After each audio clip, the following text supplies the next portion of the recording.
مجھے بہت خوشی ہے اس بات کی کہ ہمارے صحافی دوست جو خود بھی بڑے تکلیف دہ مراحل سے گزر رہے ہیں، انہوں نے وہ سب چیزیں بھلا کے ہمارے غریب جماعت کے لوگوں کے لیے تعاون کیا ہے، ان کے ساتھ بیٹھا ہے۔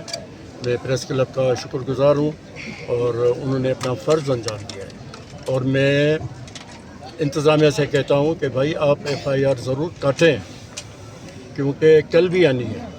آج تو ختم ہو جائے گی، کل بھی آئے گی۔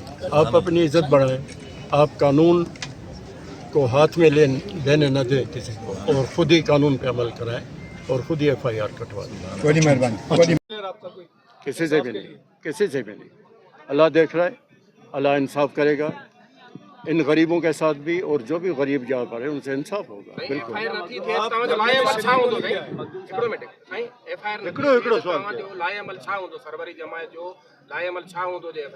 سر میرا بھی سوال یہی ہے کہ ابھی زیر گردش یہ بات تھی کہ یہاں سے دھرنا منتقل کر کے حالہ بائی پاس نیشنل بائی پاس کو جو ہے وہ بلاک کیا جائے گا، کیا اس بات کی بھی سنا کر رہے ہیں؟ دیکھیں، ہم وہ کریں گے جو ورثہ کی خواہش ہوگی، جو بھی یہاں کے وارث کہیں گے ہم ان کے ساتھ ہیں، ہم ان کو اکیلا نہیں چھوڑ سکتے۔ وہ جہاں بھی ہوں گے، جس جگہ پر بھی وہ چاہیں گے، لیکن میں کہتا ہوں بعض اختیار لوگوں کو کہ یہ نوبت نہ آنے دیں، ایسا نہ کریں کہ یہ دھرنا پوری سندھ میں بڑھ جائے، پورے پاکستان میں دھرنا بڑھ جائے، یہ نہ کریں۔ آپ ایف آئی آر کاٹیں، انصاف کو اپنا کام کرنے دیں، انصاف کام کرے تو لوگ ذرا مطمئن ہو جائیں گے، اطمینان ہو جائے گا لوگوں پہ۔